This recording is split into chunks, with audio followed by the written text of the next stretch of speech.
Degree ચોર કેજરીવાલ સામે 75 degree નમવાવાળા ફાંકા ફौजदार Gopal Raju કળપડા ના રાજકીય વિકાસથી આના કારણે દુખી છે કે ગોપાલ ડિગ્રી ચોરી કરીને LLB કર્યા છે,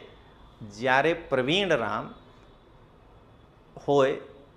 આ કે રાજુ કરપડા હોય ભણી ગણીને ડિગ્રી ગ્રહણ કર્યા છે. તો ડિગ્રી ચોરને એ દુઃખ લાગે છે કે જો પ્રવીણ રામ અને રાજુ કરપડા બંનેના કદ મોટું થઈ જાય તો આ બંને ભણેલા ગણેલા છે, મારી ડિગ્રી ચોરી ઉજાગર થઈ જાય અને હું આમ આદમી પાર્ટીમાં મારી પ્રભાવ શૂન્ય થઈ જાય.